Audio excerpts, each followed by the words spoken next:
Guys, this is Astranox, so we've got the patch notes. Pretty much what was data mined before. Have they implemented any fix? Maybe too soon? Let's find out here. So Elena, I did give my thoughts about her already. I can't access the patch notes in the game. I mean, I can, but I can't show everything I need to show you guys. So she's a Ice Element Soul Weaver. Her kit is actually, it seems quite powerful. Skill 1, I was like, because it wasn't data mined how many souls it would require, and I was like, if it's 10 souls, it's OP for sure. So yeah, it looks like it's gonna be 20 souls. Let's look at her kit together. This video you can check for yourself. I'll have the link to the stove post in the description of this video. So yeah, skill introduction, gotta open that separately. Zoom this in. Okay, let's start it off here. So that's her. We have a lot of ice heroes in the game already, but her kit seems interesting, so let's look at it together once again. So 20 souls for this thing. Attacks with the power of the stars, dispelling 1 debuff each from 2 allies. That on a counter set, yeah, that would be very annoying to deal with, because it's guaranteed. It's guaranteed that she will dispel, and if you are playing on manual, you're soul burning this, and you have Tegihil's Ancient Book. I mean, even if you are using a turn 2 team, you have the enemy team going first. Assuming you survive, of course, their damage, their cleave, all their single target burst, all that. Then, I mean, you can remove all debuffs from your team, which is cool. And that's only a skill 1. So very nice. Don't even need to worry about skill enhancing her for skill 1, because who cares about the damage really? It looks like, I mean, we're going to have to build her with some survival, of course, some speed. So skill 2, decrease the damage received from attacks that target all allies by 10%.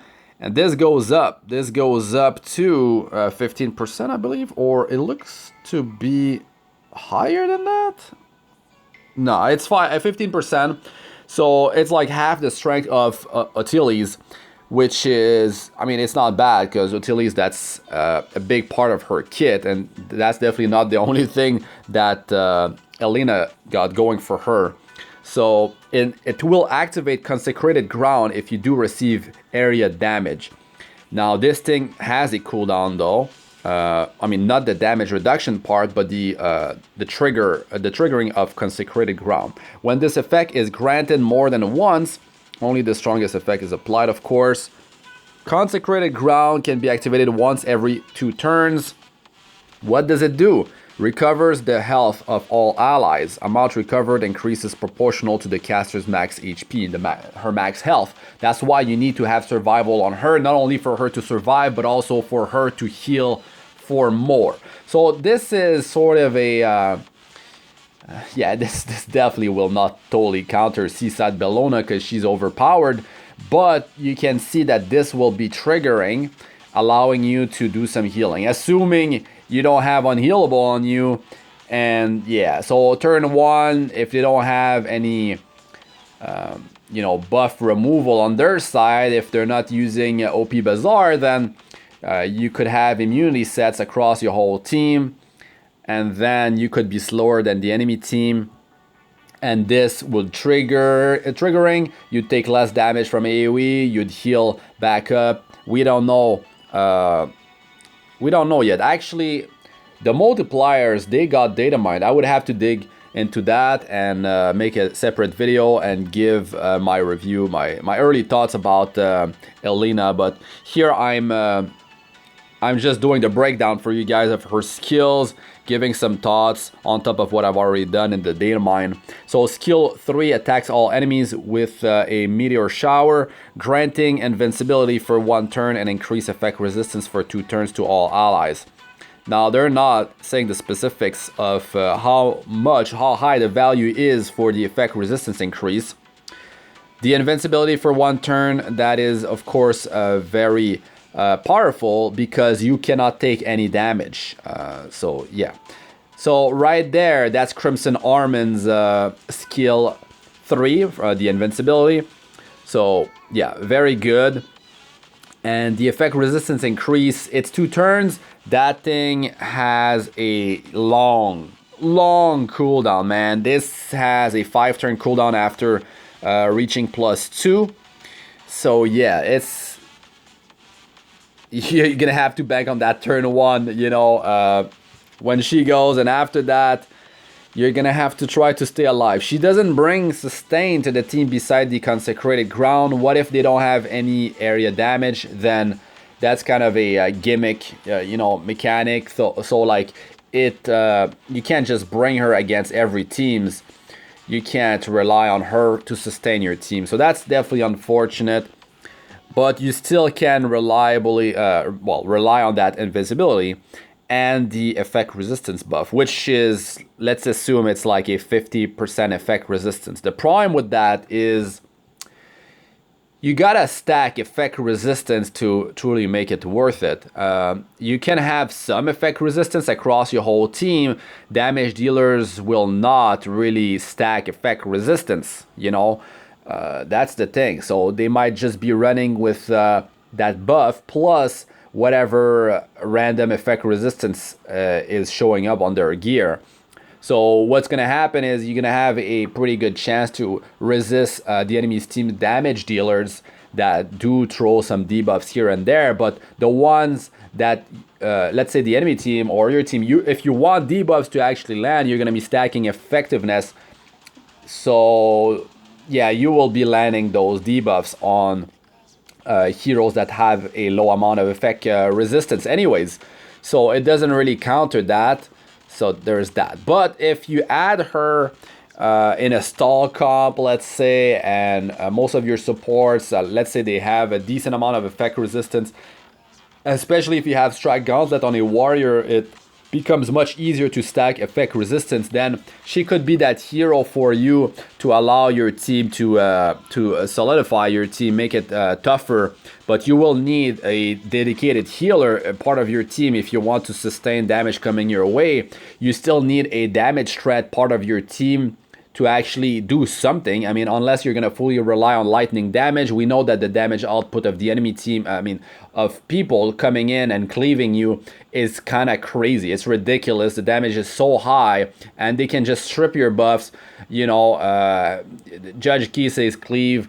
It's just too much, and you got your skills on cooldown if you don't have effect resistance, because your immunity sets might be a strip anyways. Bazaar plus Tywin. I mean, it's too much damage. You can't safely rely on buffs and all that. So it's gonna be rough to use this hero in multiple scenarios. I mean, she becomes sort of niche because of her kit is built this way. But I do like the skill 1 that it dispels all debuffs from all allies. That's very interesting. It's 20 souls, of course, but I really like too the fact that she can dispel a buff from each ally, especially on a counter set. She could be quite devastating, quite annoying.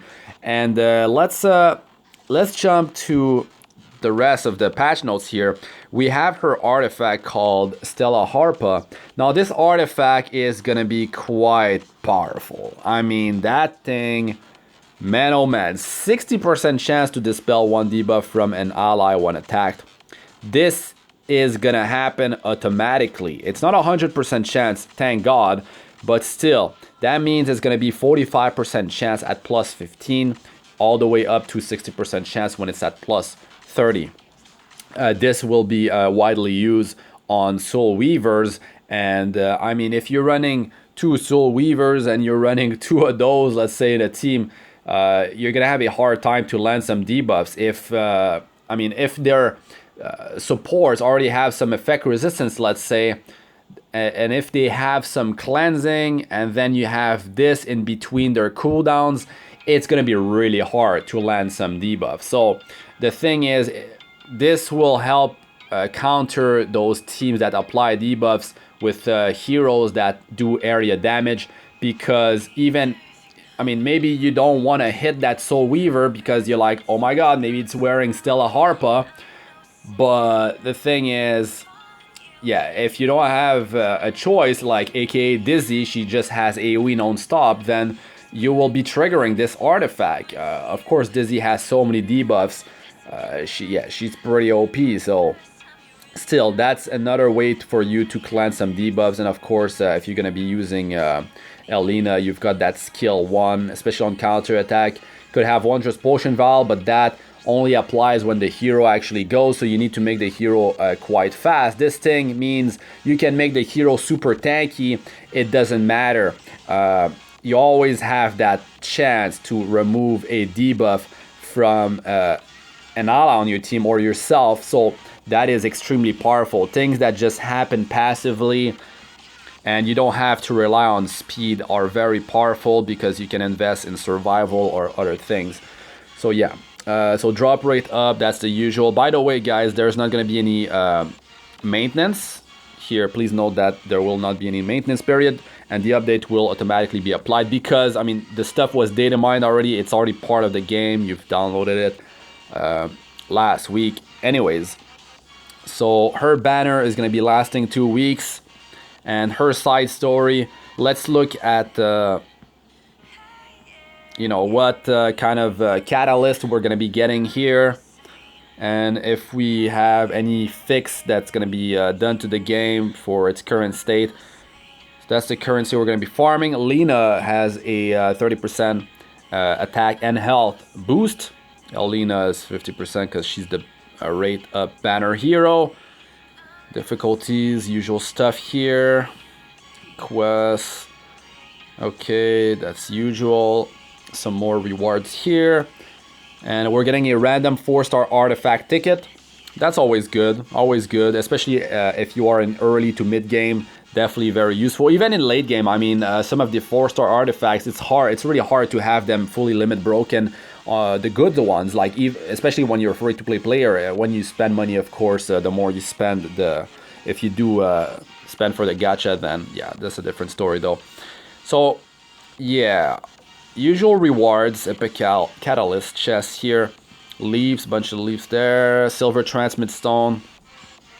So fuse nerve, that's gonna be the ones that we're gonna need for Elena. Of course, that's usually the way it goes. Yeah, and usually you go and you buy the Molagora seed there, you know, the Covenant bookmarks. That's the way I do it. And then I'm gonna start with the epic catalyst. Then I'll like move on to, I like to grab the artifact charms at that point, and then I will get the rare catalyst. Now I'm getting them because, yeah, there is the AP exchange, but I don't like to use the Alchemist Steeple catalyst conversion. Rare ones and 2 other rare ones, or epic and 2 rare ones. It's not worth it. I only use that for converting into epic. So I do buy the catalyst there, especially since we need them for 3-star heroes skill enhancements now with Stigma. So I'm just stacking a bunch of them, and yeah, so I get those, and then I get I have to get the penguins now. I gotta get the penguins, unfortunately, because we have an issue with silver transmit stones in the game. 7 per week from the dailies is not enough, unfortunately, so gotta sell 3-star heroes that got summoned. Not gonna sell 4-star heroes for 10 silver transmit stones.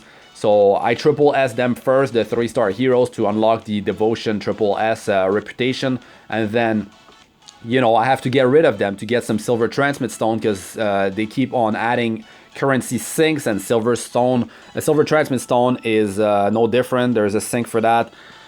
So yeah, that's it for these notes. Let's see if they have some other stuff there. So the side story, we saw that already. The drop rate up. Let's see if no, but they acknowledge, you know, that the game has issues, but the core issues, they didn't talk about those yet. They're talking about the pet system in here. I didn't cover that, but I did make a video, you know, saying that how to fix Epic 7, basically, with the ongoing issues and potential solutions. If you haven't seen the video, check that out. and it was just before this video. So yeah, I mean, they're gonna be working on improving the pet system, improving the equipment conversion, which is in a terrible state, unusable state, just can't be used really. It's definitely you're shooting yourself in the foot if you're using that system right now, completely. Improvement to the world boss, so all these things that are going to be happening. I kind of like touched on those things in my last video, but yeah, we're gonna have to give them time. Once again, unfortunately, things cannot happen instantly, even though some values could easily be changed to lower gold prices, you know, because the gold sink is insane, and they keep on adding features that just don't help. They just keep on adding more gold sinks, unfortunately, just currency sinks in general. So yeah, we'll have to wait and see. You know, I'm not gonna be so negative about the whole thing. I will give them time, of course. You know, I love this game. I'm playing 3 accounts. I'm a free-to-play player, and I'm testing things. I'm as a free-to-play player because, I mean, I want to show you guys if it's actually fun and doable to do it as a free-to-play player, and it definitely is. It's just that with the new systems being added to the game, it's not helping us. It's not helping us. It's making it worse, and gold is definitely a currency that you have to manage quite closely, and I have a guide for that, by the way, guys. You can check that out. It's been advertised during the video. You can press on the top right part of the screen, press on the eye, and check those check all these playlists, those videos I'm advertising. So yeah, so that's gonna be it for this one, guys. Not gonna make this video super long. I mean, there wasn't much in the patch notes anyways, but I wanted to you know, give some more thoughts about Elena. And yeah, I mean, closing thoughts about her. To be honest, I like her kit, but just thinking about myself using her on defense for Arena or Guild Wars, I already have a pretty solid roster, to be honest, and the fact that you need to Soulburn S1 for the clear of all debuffs, that's something that's not gonna work on defense, of course. So there's that. Her artifact is so powerful, though, that I might just end up pulling. The problem with artifacts is that you can't pity the artifact. You might just go all the way, get her guaranteed at 121 and not even get it. So that's definitely an issue. So what to do about that? Well, you can pray and hopefully pull the artifact. You have 1 copy, and then you use Bottle of Knowledge from the Powder of Knowledge shop to eventually fully limit break the artifact. But you only have 1 copy at that point. You know, it's not limited, so you don't even have to do all that. You'll eventually get the artifact unless you are in a rush to get at least 1 copy. Then that's a different story. As a free-to-play player, you can't afford to really do that unless you've been saving so much, and then you're gonna drop everything potentially. But you gotta save for limited heroes, things like that. So it's kind of rough. I don't like to pull on non-limited banners when there's Covenant summons, and when you have the chance, the potential to get a 5-star Moonlight hero or even 4-star Moonlight hero. It's a long shot, but the chance is there. So, and she's gonna be part of that. The artifact's gonna be part of that after her banner. So to me, that's not a hero that I'm gonna be willing to pull at this point. Now I'm gonna have to think more about her whole kit and all that. But since I do have Desert Jewel Bazaar, which has very poor survival, I will have to check the multiplier on that healing on skill 2. That will definitely seal the deal. If it's high, unfortunately it's a 2-turn cooldown, but if it's high, you know, there could be some potential there. The fact that she help you mitigate damage with her passive as well, that, you know, on top of Aureus is definitely something that is nice. But it doesn't stack. It doesn't stack with damage reduced from critical hit damage. That means that artifact. I'm not in the game right now. I could actually open it in another one of my game, but it doesn't stack with that. If I go and look at her artifact, that's another thing I want to be sure here. Nothing is added here. That's just the, you know, that's the side story here. So I'm gonna go in the journal in another one of my games. Let's open this. artifacts. Well, it's a knight 4-star artifact. So adamant shield, right? The wording is decrease critical hit damage received by all allies by up to 16%. When more than one similar effect is granted, only the strongest effect is applied. So I know that Achates doesn't stack with, I believe it's adamant shield and Crimson Armin. Crimson Armin. It's the same form of damage reduction. Crit damage received by all. No, that's not it. That's not it. Let's look at this again. I don't want to misinform you guys. Decrease the damage received from attacks that target all allies. This is a mechanic from Achates, but it says...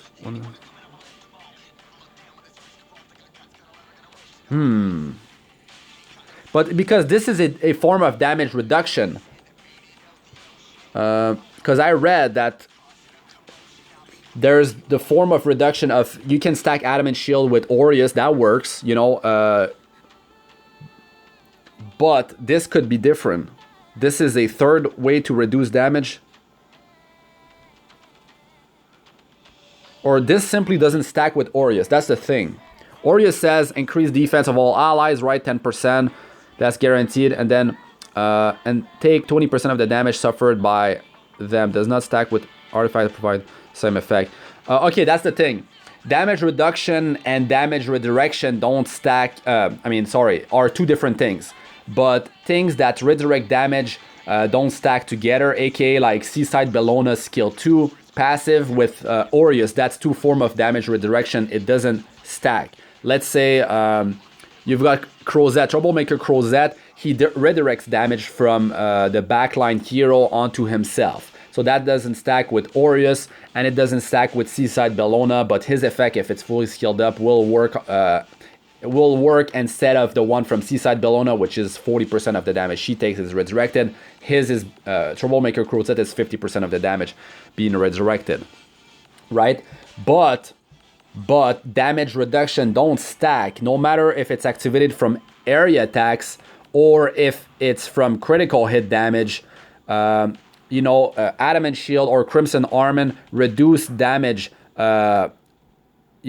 decrease critical hit damage received by all allies by 16%. So basically, if you are receiving critical hits and you are already using Adamant Shield or maybe Crimson Armin, which wouldn't be paired with her anyways, then you already have one form of reduction, then that one will not work.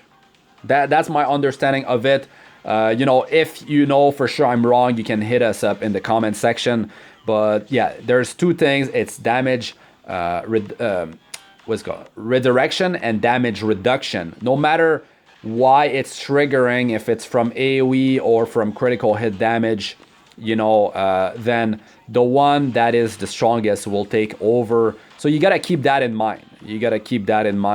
So yeah, that's gonna be it for this one, man. Oh my god, I was rambling in there just before I got to the point. Sorry about that, guys. But thanks for watching. I'm Astranox. Like, comment, and subscribe for more. Press the bell icon flag to be notified whenever I release a new video. And check out my other videos. They should be showing up on the screen now. Playlists of all sorts, Arena, Guild Wars, guides, tips, and how-tos at Abyss 462+. So check those out if you haven't. And also join my Discord server. The link is in the description. And also I have my best... I have a playlist called Best Starter Guides. I'm actually advertising that at the end of the video, during the video. So if you're a new player, you're in early game, even in mid game, go check that playlist out. There's a lot of information for you guys. I have a bunch of tips, and quite a bit of knowledge was, been transferred onto those videos for you guys. So check that out if you do have time. So that's really it for this one. Good luck with all you do. Peace out for now.